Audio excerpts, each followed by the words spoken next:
আমি মচলপুৰত আমাৰ অধিৱেশন এবাৰ অনুষ্ঠিত কৰিছোঁ আৰু আজি পতাকা উত্তোলন কাৰ্যসূচী হৈ গ'ল। অলপ পিছত প্ৰতিনিধি সভা আৰম্ভ হ'ব আৰু এই প্ৰতিনিধি সভাত অনাগত দিনত বড়োলেণ্ড অঞ্চলৰ 26টা জনগোষ্ঠী আৰু 35 লাখ জনসাধাৰণ কেনেকৈ নিৰাপত্তা, শান্তি, সম্প্ৰীতি, সুস্থতাৰে জীয়াই থাকিব পাৰে আৰু আগুৱাই যাব পাৰে, ইয়াৰ কাৰণে এটা ৰাজনৈতিক দল হিচাপে আমাৰ যি দায়িত্ব গণতান্ত্ৰিক দেশত আমাৰ কামটো কৰিবৰ কাৰণে আজি আমি আলোচনা কৰিম।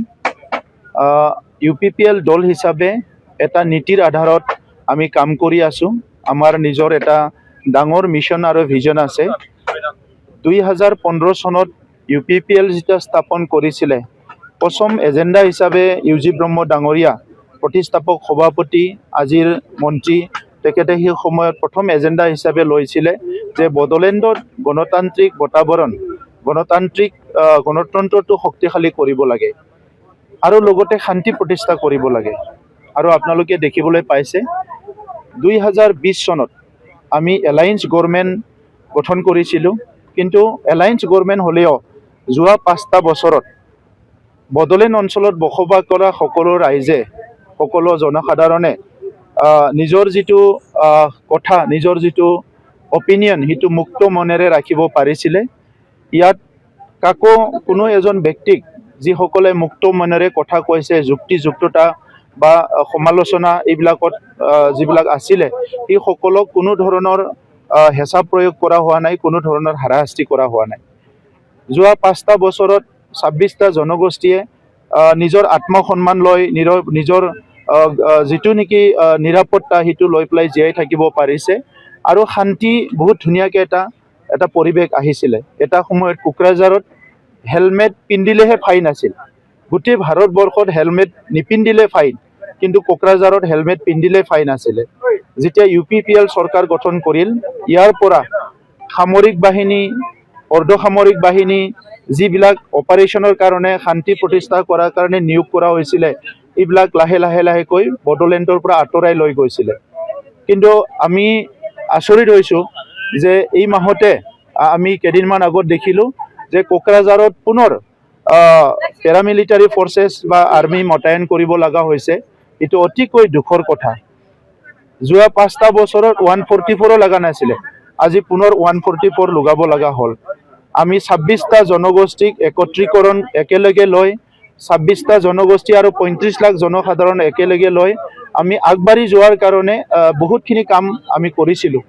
কিন্তু এতিয়া এই জনগোষ্ঠীবিলাকৰ মাজত পুনৰ এটা লাহেকৈ ভেদাভেদ সৃষ্টি হৈছে।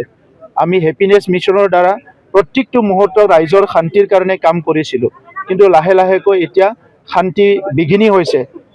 বিভিন্ন সময়ত বিভিন্ন হত্যা বা কিছুমানক হাৰাশাস্তি কৰা, শাৰীৰিক কিছুমানক এটাক কৰা, এই পৰিৱেশবিলাক আজি আহি আছে। চ' সেইটো অতিকৈ দুৰ্ভাগ্যজনক কথা। এই কথাবিলাক আজি আমি আলোচনা কৰিম। যিটো আমাৰ ৰিভিজন হৈ আছে ইলেকশ্যন SR, ইয়াত বহুতখিনি কমপ্লেইন আহিছে, বহুত জেনুইন মানুহৰ নাম কৰ্তন হৈছে আৰু সেইটো লৈ পেলাই বহুতে সন্দেহ প্ৰকাশ কৰিছে। আমি আমাৰ দলৰ তৰফৰ পৰা আমি বিভাগীয় কৰ্তৃপক্ষ আৰু চৰকাৰক অনুৰোধ কৰিম যে ইয়াত কোনো জেনুইন মানুহ 18 বছৰৰ ওপৰত যিসকলে ভাৰতীয় নাগৰিক ভোট দিবলৈ পায়, সেইসকলৰ এটাও নাম যাতে বাদ পৰি নাযায়। আৰু সেইটোৰ কাৰণে আমি UPPL দলে চকাৰ দৃষ্টি ৰাখিম আৰু আমি কাম কৰি আছোঁ। ইয়াত দেখিবলৈ পাইছোঁ কিছুমান দলে ইতিমধ্যে নাটক আৰম্ভ কৰিছে, কিন্তু UPPLে কোনো ইয়াত এইটোক লৈ পেলাই নাটক বা ড্ৰামা ৰাজনীতি কৰাৰ কথা নাই। যে ভাৰতৰ সংবিধানে যিসকলক ভোটাধিকাৰ দিছে, সেইসকলে ভোটাধিকাৰৰ পৰা কোনো কাৰণত বঞ্চিত হ'ব নালাগে। চৰকাৰৰ কাম হ'ল ভোটাধিকাৰ দিয়া, যে ইয়াত কাৰোবা কিবা এটা কৰ্তন কৰা, কিবা কৰা, যিসকল জেনুইন নাগৰিক হাৰাশাস্তি কৰা, এইবিলাক হ'ব নালাগে। চ' সেইটো UPPL দলৰ আমাৰ ষ্টেণ্ড ক্লিয়াৰ কৰিম। আৰু যোৱা 5টা বছৰ চৰকাৰ চলোৱাৰ সময়ত সকলো জাতি জনগোষ্ঠীৰ সাংস্কৃতিবিলাকৰ কাৰণে আমি কেলেণ্ডাৰত এইটো আনিবৰ কাৰণে ঠিক কৰিছিলোঁ। কিবা এটা উৎসৱ আমি কাউন্সিলৰ কেলেণ্ডাৰত আনিব বিচাৰিছিলোঁ।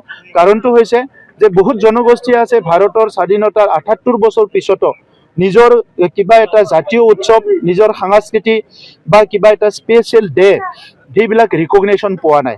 ভাৰতৰ সংবিধানে সকলো জাতি জনগোষ্ঠীক নিজৰ পৰিচয় অস্তিত্ব ভাষা সংস্কৃতি লৈ জীয়াই থাকিবলৈ অধিকাৰ দিছে কিন্তু ৰিজনেল লেভেলত এইটো ডিছক্ৰিমিনেশ্যন হৈছে ইয়াৰ পৰা যাতে এই জনগোষ্ঠীবিলাকে সকাহ পাব পাৰে সেইটো আমি কাউন্সিল গভৰ্ণমেণ্ট হিচাপে কিছুমান কাম আৰম্ভ কৰিছিলোঁ আৰু সেই কামখিনি আমি সম্পন্ন কৰাটো বিচাৰোঁ আৰু অনাগত দিনত UPPL দলে ইয়াৰ কাৰণে আমি কাম কৰি যাম তেনেকা লৈ পেলাই বিভিন্ন কথা আমি আলোচনা কৰিম আৰু ইয়াৰ লগতে 26ৰ নিৰ্বাচন আহি আছে ইয়াৰ ওপৰতো আমি আলোচনা কৰিম আৰু UPPL দল এতিয়া বিটিআৰ অঞ্চলৰ সকলো বুথ সকলো প্ৰাইমাৰী সকলো অঞ্চলত শক্তিশালী হিচাপে কাম কৰি আছে আৰু অসমৰ বিভিন্ন অঞ্চলতো BTCৰ বাহিৰতো এতিয়া UPPL দল গঠন হৈছে তেখেতসকলক কাম কৰি আছে তো সেইকাৰণে আমি অনাগত দিনত 26ৰ ইলেকশ্যনৰ এটা সক্ৰিয় ৰল ল'ম আৰু অসমত এটা হেল্ডি ডেমক্ৰেচি আৰু অসমৰ সকলো জাতি জনগোষ্ঠীয়ে যাতে নিজৰ আত্মসন্মান লৈ জীয়াই থাকিব পৰা এটা পৰিৱেশ গঢ়িব পাৰে সেই উদ্দেশ্য লৈ পেলাই আমাৰ ৰাজনীতিটো আমি আগুৱাই লৈ যাম